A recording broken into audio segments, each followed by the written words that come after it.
सभी को praise the Lord.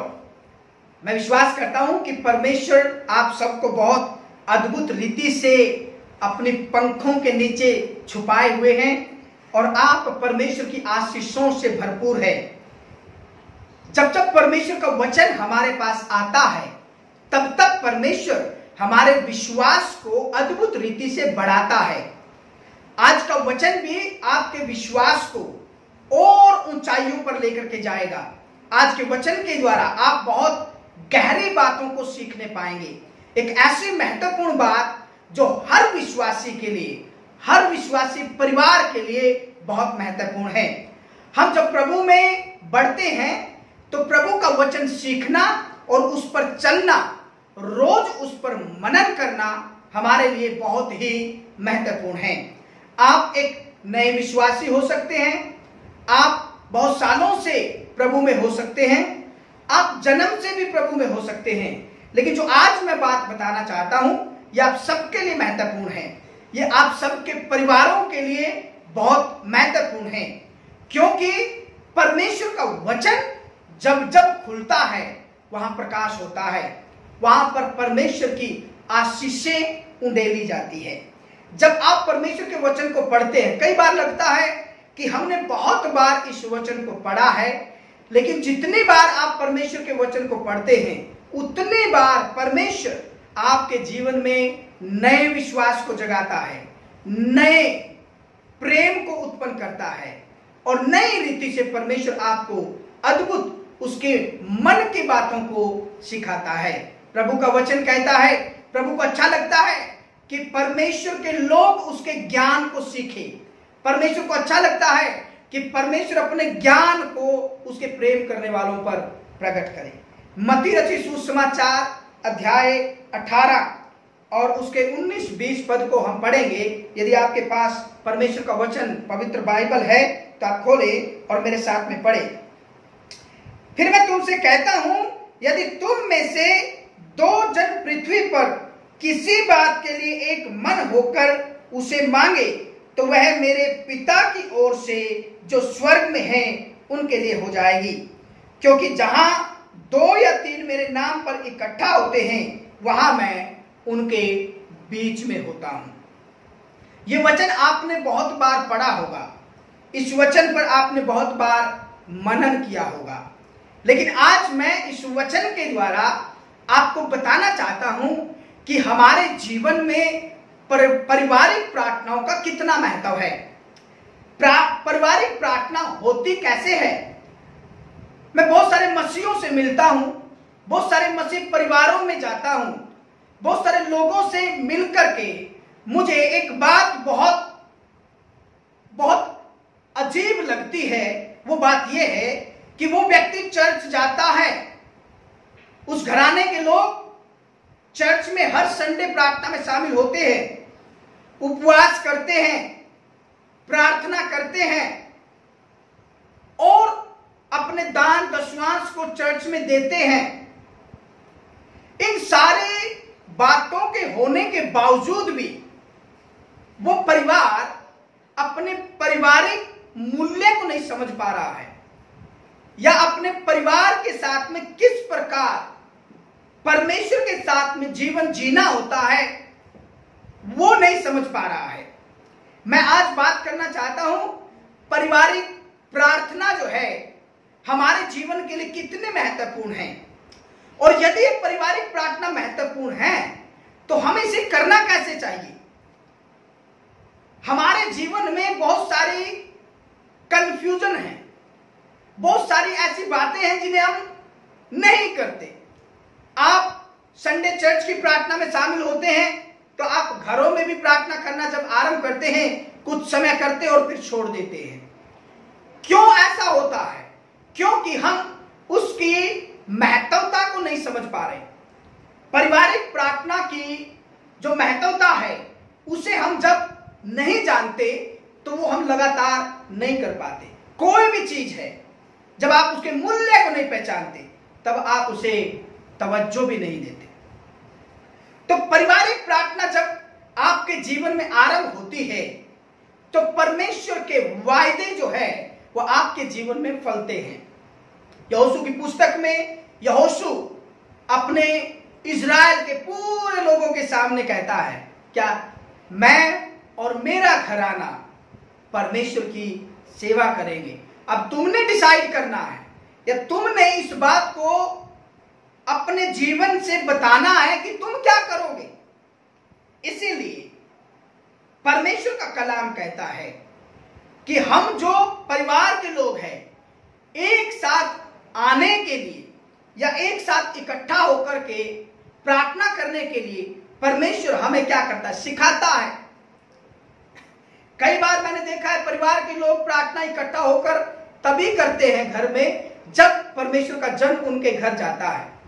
सप्ताह में चला जाएगा, महीना में चला जाएगा, या फिर जब वो परमेश्वर के जन को बुलाते हैं तब चले जाएंगे। उसके अलावा उनके जीवन में पारिवारिक प्रार्थना नहीं है। कई परिवारों में ऐसा होता है कि परिवार का एक ही जन जो है प्रार्थनाओं में शामिल होता है, एक ही जन प्रार्थनाओं में जाता है, और बाकी के जो लोग हैं, बाकी के जो क्या नाम है लोग घर के होते वो प्रार्थनाओं में नहीं जाते। कई लोग सिर्फ महीने में एक बार प्रार्थना में जाते हैं, और एक बार जब प्रार्थना में वो जाते हैं तो वो परमेश्वर के वचन को जो परमेश्वर ने उनके लिए दिया है सीख नहीं पाते हैं। और जब कोई भी परमेश्वर के वचन को नहीं सीखता, उनके जीवन में रूढ़िवादी सोच जो है बनी रहती है, या फिर वो परमेश्वर के वचन को तोड़ मरोड़ करके सीखने लगेंगे। किसी दिन परमेश्वर के जन ने कोई प्रचार कर दिया, वो उसी प्रचार को लेकर के क्या नाम है उन बातों की क्या नाम है उलझनों में फंसे रहेंगे। एक वचन को पढ़ करके जब व्यक्ति दूसरा वचन नहीं पढ़ता तो वो कंफ्यूजन में रहता है, वो व्यक्ति जो है दुविधाओं में रहता है। और केवल वही नहीं बल्कि उसके साथ रहने वाले भी उसके द्वारा आने वाले विश्वास में भी दुविधाओं में हो जाते हैं। तो पारिवारिक प्रार्थना का महत्व हमारे जीवन में बहुत बड़ा है। इसीलिए हम लोग जो है पारिवारिक प्रार्थना जब करना आरंभ करते हैं, उससे परमेश्वर के भेद, परमेश्वर के वचन का ज्ञान हमारे जीवन में प्रकट होता है।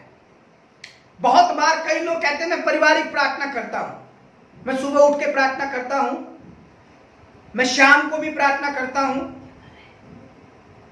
और इस प्रकार से हम चर्च में भी आते हैं। मेरे प्रियो, पारिवारिक प्रार्थना जो होती है वो एक व्यक्ति की नहीं होती है। पारिवारिक प्रार्थना जहां परिवार के सब लोग इकट्ठा होते हैं, वहां पर इकट्ठा होकर के हम जब प्रार्थना करते हैं उसे पारिवारिक प्रार्थना कहते हैं। पारिवारिक प्रार्थना में माता पिता, उनके बच्चे, दादा दादी या परिवार का कोई और सदस्य है, इसे हम पारिवारिक प्रार्थना कहते हैं। जब हम परिवार के लोग एक साथ इकट्ठा होकर के प्रार्थना करने बैठते हैं, परमेश्वर का धन्यवाद करते हैं, परमेश्वर की स्तुति करते हैं, परमेश्वर की बड़ाई करते हैं, तो उसे क्या कहते हैं? उसे पारिवारिक प्रार्थना हम कहते हैं। यदि आप परमेश्वर की आशीषों को अपने जीवन में फलवत होना देखना चाहते हैं, या फिर यदि आप चाहते हैं कि परमेश्वर का जो सामर्थ है, परमेश्वर का जो अभिषेक है वो आपके जीवन में फले, आपके जीवन में बढ़े, तो आपके जीवन में, आपके घर में पारिवारिक प्रार्थना का होना अति आवश्यक है। बहुत सारे मैंने लोगों को देखा है जो दुष्ट आत्माओं से पीड़ित है, बीमारियों से पीड़ित है, बीमारियों से ग्रसित है। ये वो लोग हैं जिनके जीवन में पारिवारिक प्रार्थनाएं नहीं है। एक दिन संडे को जाएंगे और संडे को जाकर के सिर्फ वहां पर प्रार्थना करके घर आ जाएंगे, उसके बाद प्रार्थना क्या होती है उनके जीवन में नहीं पता है, या फिर घर में अकेला ही व्यक्ति प्रार्थना करता रहता है। इसीलिए शैतान बड़ा चालाक है। शैतान जो है युक्ति करके लड़ता है, योजनाएं बना करके लड़ता है, और जब आप उसकी योजनाओं को नहीं पहचानते तो आप उन उलझनों में उलझे रहते हैं। परमेश्वर का वचन जो है हमें सिखाता, जब आप 19 पद को परमेश्वर के वचन में से यहाँ पढ़ेंगे, 18, 19 जब यहाँ पर पढ़ेंगे, इसमें लिखा है, मैं तुमसे कहता हूं यदि तुम में से 2 जन पृथ्वी पर किसी बात के लिए एक मन होकर उसे मांगे तो वह मेरे पिता की ओर से जो स्वर्ग में है उनके लिए हो जाएगी। परमेश्वर का वचन कहता है जहां 2 जन एक मन होकर के, या 2 जन एक मन होकर के किसकी बात कर रहा है? एक परिवार की बात कर रहा है परमेश्वर, एक घराने की बात कर रहा है। जब परिवार के लोग एक साथ इकट्ठा होकर के परमेश्वर की स्तुति करते हैं, जहां पर परिवार के लोग एक साथ आकर के परमेश्वर की महिमा करते हैं, 2 जन, 2 से 3 हो सकते हैं, 5 भी हो सकते हैं, लेकिन परमेश्वर चाहता है परिवार एक साथ आकर के प्रार्थना करें, पति पत्नी बच्चे एक साथ आकर के प्रार्थना करें। एक साथ प्रार्थना करते हैं जब, तो परमेश्वर का जो कार्य है आपके जीवन में होना आरंभ होता है। आपके जीवन में चंगाइयां, आपके जीवन में बीमारियां आपको जल्दी छोड़ के नहीं जा रही। उसका एक बहुत बड़ा कारण यह है कि आप परिवार के साथ बैठ करके दुआओं में नहीं हो। परिवार के साथ बैठ करके जब आप दुआएं करेंगे, जब आप पूरे सप्ताह भर परिवार के साथ में बैठ करके परमेश्वर से आशीषों को मांगने के लिए दुआ करेंगे, तो जब आप इतवार को प्रार्थनाओं में शामिल होंगे, परमेश्वर का अभिषेक आपके जीवन में अद्भुत काम करेगा और जो पाप का जुआ है वो टूट जाएगा। एक दिन प्रार्थना करने से आपके जीवन से हानि का आत्मा आपको छोड़ के नहीं जाएगा। 1 घंटे प्रार्थना करने से वो नहीं होगा। कंटिन्यूअसली, परमेश्वर का वचन कहता है कंटिन्यूअसली जब आप प्रार्थनाएं करेंगे तो परमेश्वर का कलाम, परमेश्वर का वचन, परमेश्वर की आत्मा के द्वारा आपके जीवनों को अद्भुत रीति से छुटकारे में लेकर के जाएगा। इसीलिए आप परिवार के सब लोग इकट्ठा होकर के, एक मन एक चित होकर के परमेश्वर से प्रार्थना करना आरंभ करें, परमेश्वर के साथ में जुड़ना आरंभ करें, परमेश्वर की स्तुति करना आरंभ करें, परमेश्वर से मांगना आरंभ करें, क्योंकि वो देने में लजाता नहीं है। वो इतना नहीं देता जितना आप मांग रहे हैं, बल्कि उसके देने की सीमा नहीं है, बाउंड्रीज नहीं है। परमेश्वर आपको कितना दे सकता है? परमेश्वर का कलाम कहता है कि वो तुम्हारी प्रार्थनाओं से कहीं ज्यादा बढ़कर के तुम्हें दे सकता है। लेकिन क्या हम प्रार्थनाओं में समय व्यतीत कर रहे हैं? क्या हम प्रार्थनाओं में समय व्यतीत कर रहे हैं? केवल आपके घर पास्टर आता, पासवान आता है, तभी आप बैठ करके प्रार्थना करते हो, वो प्रार्थना नहीं है, या वो आपकी पारिवारिक प्रार्थना नहीं है। वो तो परमेश्वर के जन से मिलने का समय है। पारिवारिक प्रार्थना आपकी हर रोज की होती है, हर दिन की होती है। हर रोज जहां पर आप बैठ करके परिवार के लोग इकट्ठा होते हैं और इकट्ठा होकर के जब आप प्रार्थना करते हैं परमेश्वर से, वो आपकी प्रार्थनाएं होती है और एक मन एक चित होकर के प्रार्थना करते हैं। कई घरों में ऐसा होता है, बच्चे प्रार्थना करते, माँ बाप प्रार्थना नहीं करते। कई घरों में ऐसा होता है, माँ बाप प्रार्थना करते, बच्चे प्रार्थना नहीं करते। तो ये टूटा हुआ घर होता है, बिखरा हुआ घर होता है, जहां एक मन नहीं होता, जहां एक चित नहीं होता, जहां पर एक मन एक चित होकर के परमेश्वर को प्रार्थना में याद नहीं करते। और वचन कहता है जब आप एक मन एक चित होंगे तो परमेश्वर के काम आपकी जिंदगी में होंगे। आप बढ़ना चाहते हैं, आप फलवंत होना चाहते हैं, आप परमेश्वर की आशीषों से भरपूर होना चाहते हैं, लेकिन क्या आपने जाना है कि आपको एक मन एक चित होकर के प्रार्थना करने की आवश्यकता है। आपको एक मन एक चित होकर के परमेश्वर के साथ जुड़ने की आवश्यकता है। जब आप एक मन एक चित होकर के परमेश्वर से प्रार्थना करेंगे तो आपके घर के सारे बंधन टूट जाएंगे, पीढ़ी दर पीढ़ी आने वाले श्राप जो है खत्म हो जाएंगे। चाहे तुम्हारे पाप कैसे भी क्यों ना हो, वो आपके जीवन को छोड़ करके चले जाएंगे। आप घर में, परिवार में या आस पड़ोस में जहां पे भी रहते हैं, आपके जीवन में पारिवारिक प्रार्थना होना अति आवश्यक है। आप चर्च कितना ही चले जाएं, आप अकेले सारे परिवार को छोड़ करके कितना ही आप आगे बढ़ने की कोशिश करें, आपके जीवन में समस्याएं बनी रहेगी। लेकिन जब एक मन एक चित होकर के पूरा परिवार परमेश्वर की आराधना स्तुति करेगा तो आपके जीवन में अद्भुत रीति से परमेश्वर का कार्य होगा, परमेश्वर की अद्भुत रीति से बढ़ोतरी आपके जीवन में होएगी।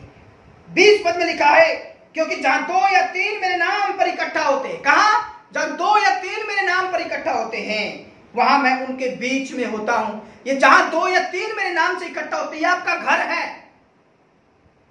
जहां आप सोते हैं, रहते हैं, जहां पर आप परिवार के लोग इकट्ठा होकर के परमेश्वर को पुकारते हैं, ये आपका घर है। आप इसके महत्व को समझे। इसीलिए आप परिवार के साथ मिलकर के प्रार्थना करें, परिवार के साथ मिलकर के परमेश्वर की महिमा करें, परमेश्वर की स्तुति करें, परमेश्वर की बड़ाई करें। जब परिवार प्रार्थनाओं में शामिल नहीं होता या जब आपके घर में पारिवारिक प्रार्थना नहीं होती, तब शैतान परिवार को इस्तेमाल करता है कि वो आपके आत्मिक जीवन को ठेस पहुंचाए।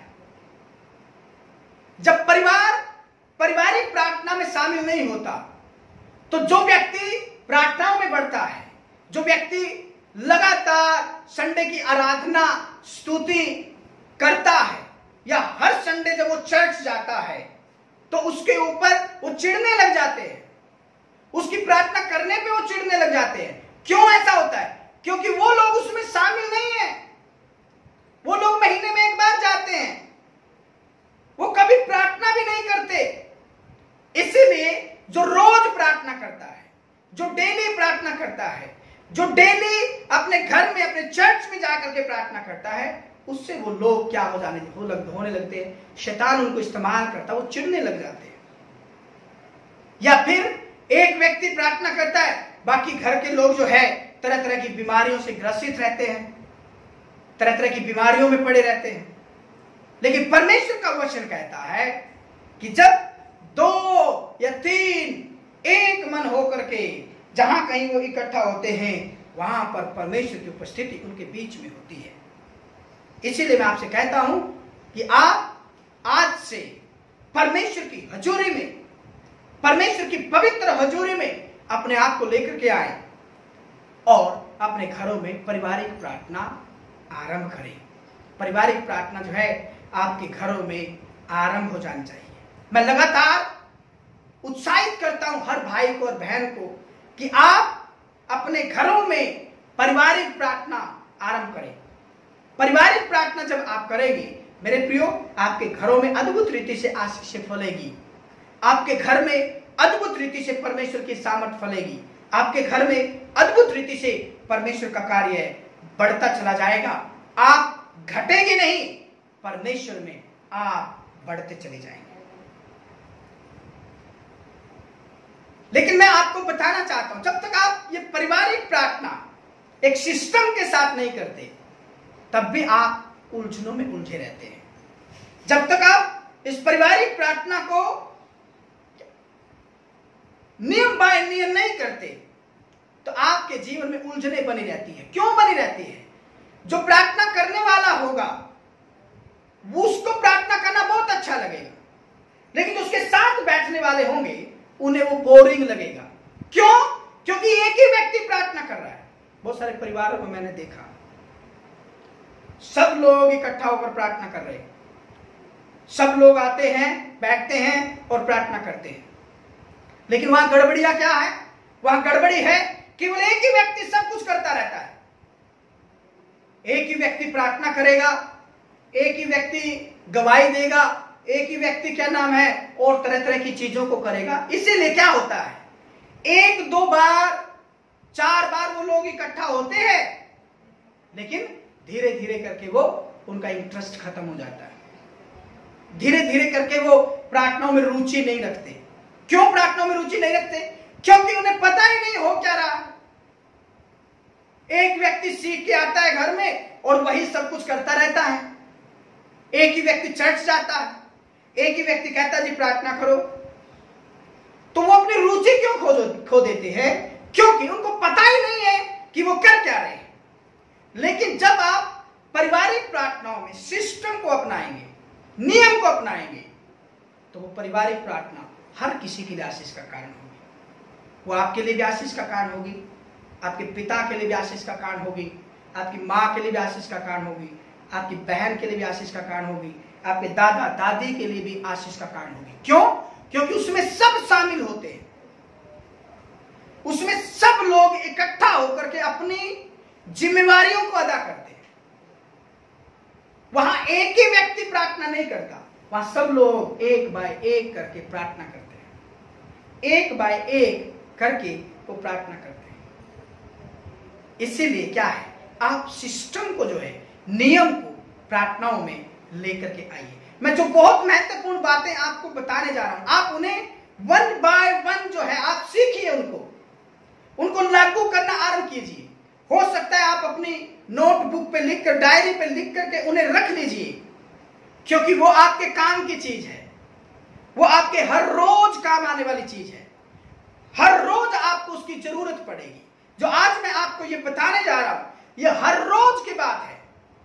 हर दिन आपको इस बात को क्या करना पड़ेगा, देखना पड़ेगा, इस बात को करना पड़ेगा, और करना ही नहीं पड़ेगा, आपको करवाना भी पड़ेगा। मैं आपको बताना चाहता हूं, आप चर्च जाते हैं, आप घर के लोगों को भी उत्साहित करें कि वो चर्च जाए, वो विश्वास करते हैं, आपको रोकते नहीं है, लेकिन क्या आप उनको लेके जाने में, आप क्यों नहीं जाते उनको लेके? क्योंकि आपके अंदर इच्छा नहीं है, प्रेम नहीं है उनके प्रति। यदि वो वचन नहीं सीखेंगे तो वो परमेश्वर की शिक्षाओं में पीछे रह जाएंगे। यदि वो वचन को नहीं सीखेंगे, वो परमेश्वर की शिक्षाओं में आगे नहीं बढ़ पाए। और परमेश्वर का वचन क्या कहता है? जब आप प्रेरितों के काम में पढ़ेंगे, परमेश्वर का वचन कहता है, जब प्रेरित लोगों को सुसमाचार प्रचार करके आते थे, तो वो लोग बाइबल में ढूंढते थे कि जो कुछ परमेश्वर का दास कह रहा है, परमेश्वर की दासी कह रही है, क्या वो सच्ची है? क्या वो सच में परमेश्वर के वचन में ऐसा लिखा हुआ है? तो आप अपने परिवार को, अपने घर को, अपने लोगों से प्रेम करें। कई बार आप दूसरे लोगों से बहुत प्रेम दिखाते हैं, दूसरे लोगों से आप बहुत प्रेम भाव से बात करते हैं और उन्हें बहुत उत्साहित करते हैं, आपकी चर्च जाइए, आप प्रार्थनाओं में जाइए, आप प्रार्थना कीजिए। लेकिन क्या आप शुरुआत करते अपने घर से? अपने लोगों से क्या आप शुरुआत करते हैं? अपने भाई से जो आपके साथ पला बड़ा, क्या आप उससे शुरुआत करते हैं? अपने बेटे से, अपने बेटी से, अपनी माँ से, अपने पिता से क्या आप शुरुआत करते हैं? ये मैं आपके ऊपर छोड़ता हूं। ये सोचने वाली बात है कि आप अपनी जिम्मेवारियों को मसीह में कैसे अदा कर रहे हैं, मसीह में आप कैसे अपने विश्वास को, अपनी जिम्मेवारियों को कैसे आप अदा कर रहे हैं। ये आपके लिए बहुत महत्वपूर्ण है। मैं कुछ चीजें आपको बताना चाहता हूं। पारिवारिक प्रार्थना कैसे होनी चाहिए, कितने समय होनी चाहिए, क्या क्या हम पारिवारिक प्रार्थना में कर सकते हैं। तो मेरे प्रियो, जब आप पारिवारिक प्रार्थना करते हैं तो कम से कम आप इसे आधा घंटे से या 1 घंटे के बीच में लीजिए। वो 30 मिनट की प्रार्थना हो सकती है, 40 की हो सकती है, 1 घंटे की हो सकती है। कम से कम आप आधा घंटा, उससे ऊपर की प्रार्थना, पारिवारिक प्रार्थना रखिए। आधा घंटा से 1 घंटे के बीच में आप पारिवारिक प्रार्थनाओं को करना आरंभ कीजिए। 10 मिनट 15 मिनट में आप ये नहीं कर पाएंगे, क्योंकि जब आप पारिवारिक प्रार्थना करते हैं, हर सदस्य महत्वपूर्ण है, उसमें हर जन महत्वपूर्ण है। हर जन को प्रार्थना करना चाहिए, हर व्यक्ति को प्रार्थना करना चाहिए। हर व्यक्ति जो है प्रार्थनाओं में जो है समय व्यतीत करना चाहिए, तभी वो पारिवारिक प्रार्थनाओं के महत्व को समझेंगे, तभी वो रोज प्रार्थना में शामिल होने के लिए उत्साहित होंगे। इसीलिए आप प्रार्थना का समय जो है आधा घंटे से 1 घंटे के बीच में आप इसे रखने की कोशिश कीजिए। और पारिवारिक प्रार्थना जो होती है वो आप कोशिश करें कि शाम के समय करें, जब आप पूरे परिवार के लोग अपने काम से अपने घर आ जाते हैं, और घर आने के बाद आप एक समय नियुक्त कीजिए आप एक समय नियुक्त कीजिए कि आप क्या नाम है उस पारिवारिक प्रार्थना में क्या नाम है शामिल हो पाए। हो सकता है आपकी ड्यूटी का समय ऐसा है कि आप रात को लेट आते हैं, लेकिन मैं आपको क्या बताना चाहता हूं, आप अपनी पारिवारिक प्रार्थना में शामिल जरूर होइए। आपके छोटे बच्चे हैं और आप छोटे बच्चों के साथ आपकी पत्नी घर पे रहती है या आपके बुजुर्ग माँ बाप है, तो क्या होता है, जब तक आप घर पे आते हैं तो आपकी पत्नी जो है पूरा अपना खाना पीने का या खिलाने का काम है जो वो निपटा ले, और उसके बाद परिवार के लोग जो है इकट्ठा होकर के प्रार्थना कर सकते हैं। जब सब लोग इकट्ठा होकर के प्रार्थना करेंगे तो बहुत अच्छा लगता है। कई बार ऐसा होता है, मैं ड्यूटी से लेट आऊंगा, आप लोग प्रार्थना कर लेना और मेरा इंतजार नहीं करना। मेरे प्रियो, इससे आपकी उन्नति नहीं होगी, आप वचन को नहीं सीख पाएंगे, आप वचन में नहीं बढ़ पाएंगे। आप सुविधाएं देख रहे हैं अपने परिवार की, लेकिन इससे आपकी हानि है, क्योंकि आप प्रार्थना में शामिल नहीं होंगे तो परमेश्वर की आशीष रुकी रहेगी। परमेश्वर की आशीष जो है वो रुकी रहेगी। इसीलिए आप क्या करें, आप पारिवारिक प्रार्थनाओं को महत्व दें, विशेषकर घर के जो पुरुष लोग हैं। ज्यादातर हमारी बहनें जो है वो घर पे होती है, घर के कामकाज में व्यस्त होती है। बहुत कम महिलाएं हैं जो क्या नाम है जॉब करती है और घर से बाहर रहती है। घर से बाहर रहने वाली महिलाओं के लिए नहीं, बल्कि ये पारिवारिक जो परिवार में रहती बहनें हैं और आप काम से लेट आते हैं तो घर के सारे काम निपटा करके आप क्या करें, पारिवारिक प्रार्थना करें। बच्चे होते, कई बार पेरेंट्स ऐसे होते हैं कि वो बहुत क्या बोलते हैं, बच्चों से दया नहीं करते हैं, है ना। बच्चों को भूख जल्दी लगती है, तो आप खाना जब बनाते हैं तो आप बच्चों को, बुजुर्गों को खाना जरूर खिलाएं टाइम पे, और खाना खिलाने के बाद आप प्रार्थनाओं में शामिल हो सकते हैं।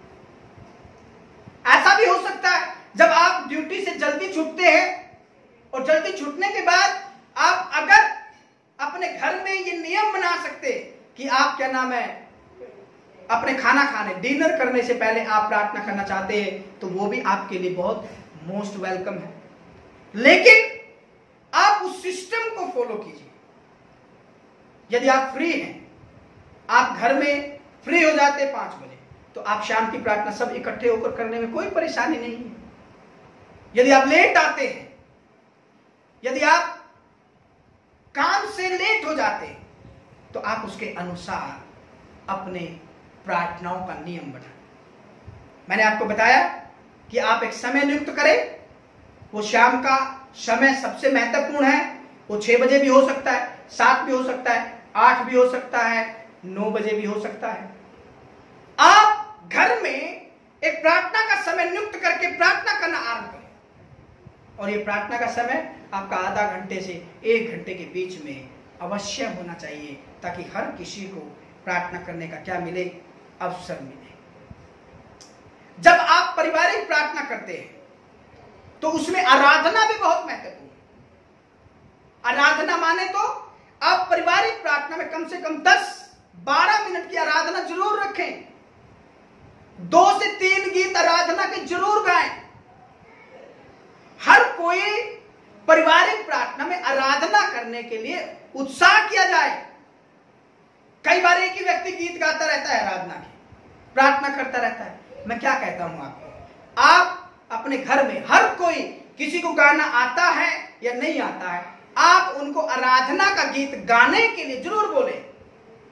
आराधना का गीत गाएंगे, उनका मन खुलेगा और वो परमेश्वर को जान पाएंगे। आराधना करेंगे, आराधना का गीत गाएंगे, स्तुति का भजन गाएंगे, उनको बहुत अच्छा लगेगा। मैंने बहुत सारी बहनें ऐसी देखी है जो 20-20 साल से विश्वास में, लेकिन प्रार्थना नहीं करती है। उनका कारण यही है कि उन्होंने कभी मुंह नहीं खोला। मैंने बहुत सारे ऐसे भाई देखे जो क्या नाम है बहुत लंबे समय से प्रार्थनाओं में हैं, आराधना में संडे चर्च जाते हैं, लेकिन उन्होंने गीत गाने नहीं आते, आराधना करनी नहीं आती, प्रार्थना करनी नहीं आती। क्यों नहीं आता ऐसा? क्योंकि उन्होंने सीखने की लगन नहीं डाली अपने अंदर। तो मैं आपको क्या बताना चाहता हूं, आप हर किसी से या घर के हर कोई सदस्य जब आप इकट्ठा होते हैं तो आप क्या करें, आप इकट्ठा होकर जब आप प्रार्थना करते हैं तो हर कोई आराधना भी जरूर करे। रोज 2 से 3 गीत, कम से कम 2, ज्यादा से ज्यादा 3 गीत आप पारिवारिक प्रार्थना की आराधना में जरूर से जरूर करें। अब बहुत कंफ्यूजन रहती है बाइबल पढ़ने में।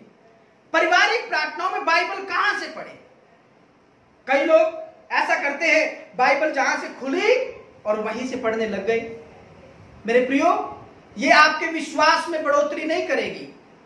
इससे आप बाइबल नहीं समझ पाए।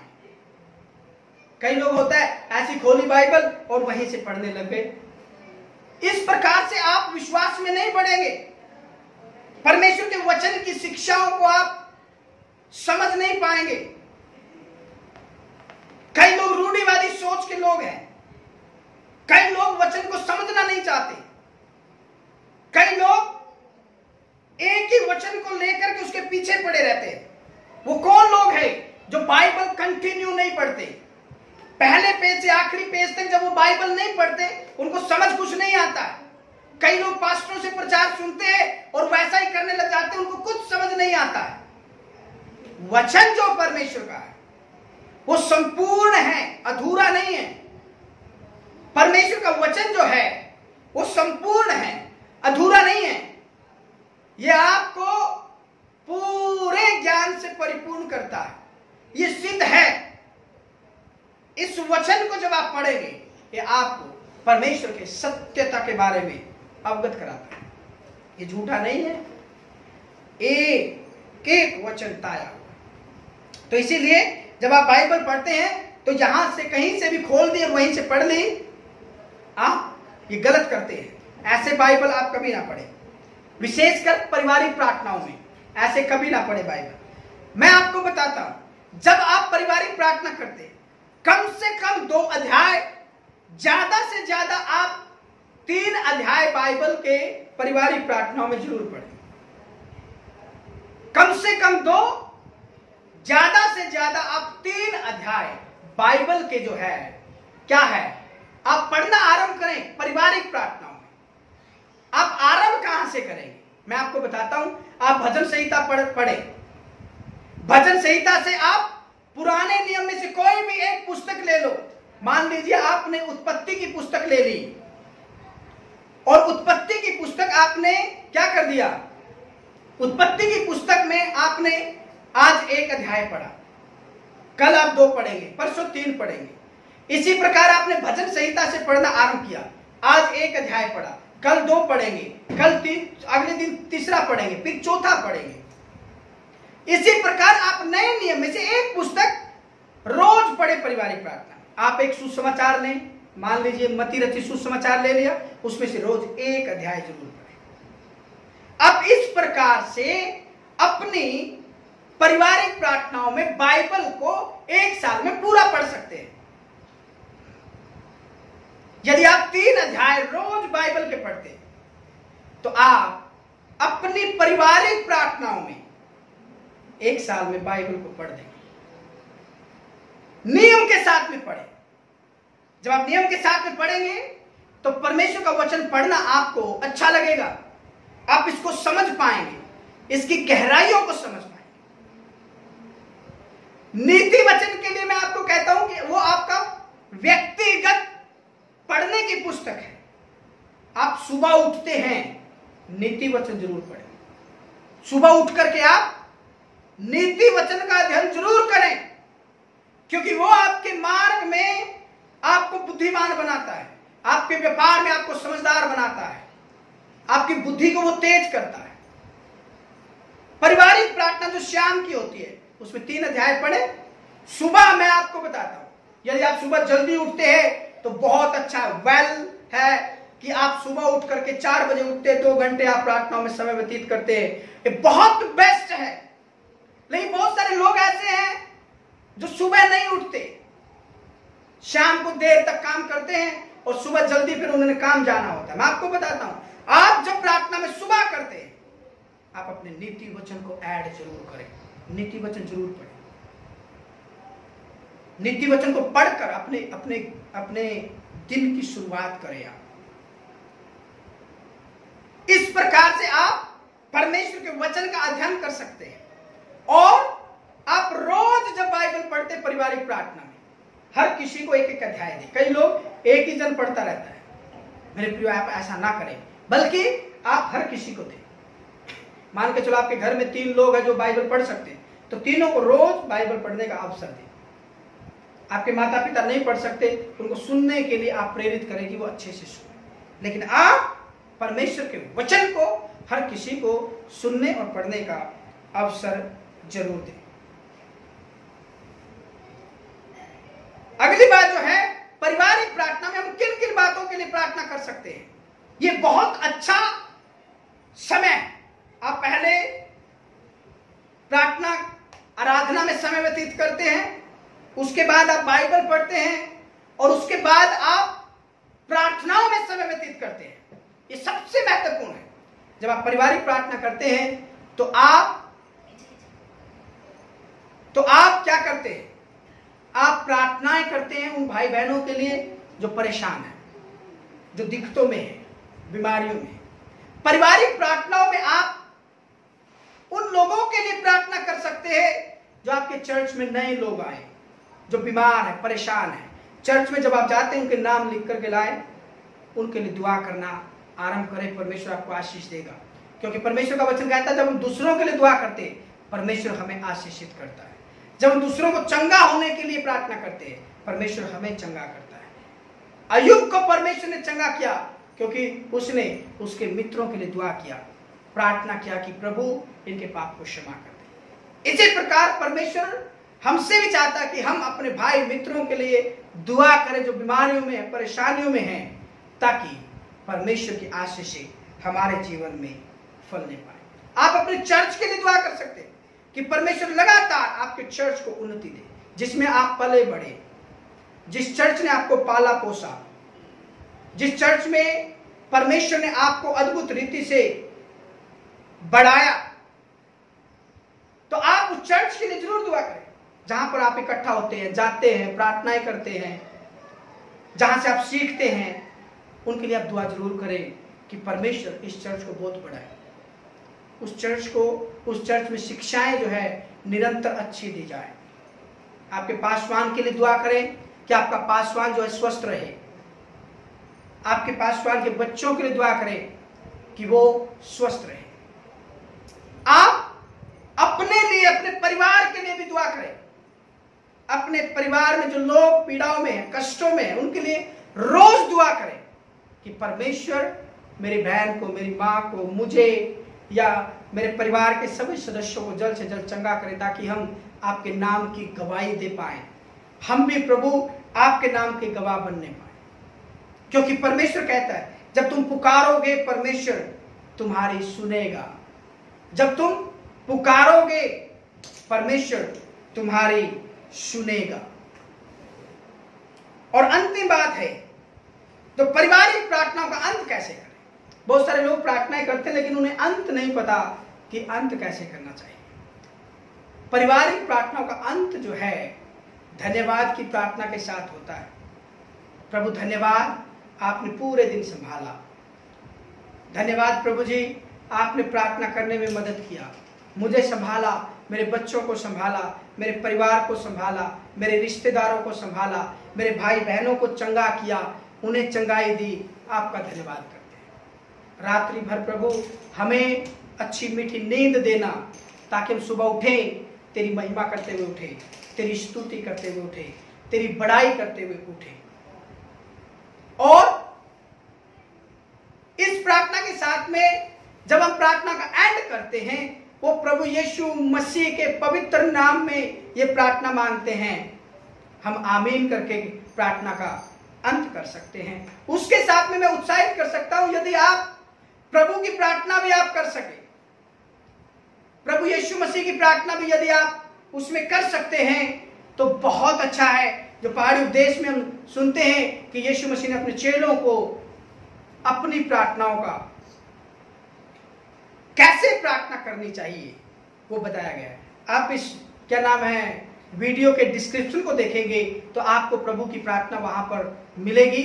आप वहां पे उसे सीख सकते हैं, उसे लिख सकते हैं और उस प्रार्थना को करके आप अपनी प्रार्थनाओं का अंत कर सकते हैं। इस प्रार्थना को करने से आपके बच्चे सीखेंगे, जो आपके छोटे छोटे बच्चे हैं, जो नहीं जानते कैसे प्रार्थना करनी चाहिए। जब आप रोज अपने प्रभु की प्रार्थनाओं को करेंगे तो आपके बच्चे वो प्रार्थना करने लगेंगे। और आपको पता है बच्चों से प्रभु बहुत प्रेम करता है, बच्चों से प्रभु बहुत लगाव करता है। बच्चों को प्रभु चाहता है कि वो परमेश्वर का वचन को सीखें। और आप इस प्रकार से अपनी प्रार्थनाओं के अंत में प्रभु की प्रार्थना को ऐड करके आप अपने बच्चों के लिए एक द्वार खोल रहे हैं कि वो परमेश्वर की प्रार्थनाओं को करके परमेश्वर के नाम की महिमा कर पाए। आज इस वीडियो में इतना ही। प्रभु आप सबको बहुत आशीष दे, बहुत बरकतें दे। और मैं विश्वास करता हूँ इस संदेश के द्वारा, इस वीडियो के द्वारा आपकी पारिवारिक प्रार्थनाएं मजबूत होगी। आप पारिवारिक प्रार्थनाओं को और उत्साह के साथ कर पाएंगे। आज के बाद, इस वीडियो के बाद आपकी पारिवारिक प्रार्थनाएं बोरिंग नहीं होगी, बल्कि ये एक बहुत उत्साह का कार्य होगा। और शाम होते ही सब लोग इंतजार करेंगे कि हमें प्रार्थना का अवसर कब मिलेगा, आज मुझे क्या प्रार्थना करना मिलेगा, आज मुझे कौन सा गीत गाना है, आज मैं किस गीत को गा करके परमेश्वर की महिमा करूंगा। और ये बहुत उत्साहित होगा। आप इस वीडियो को बार बार देखें, बार बार देख करके इस पर मनन करें और अपने घर में इसे आज से ही आप करना आरंभ करें, क्योंकि ये अद्भुत है और परमेश्वर का वचन जो है हमारे जीवन को बनाता है।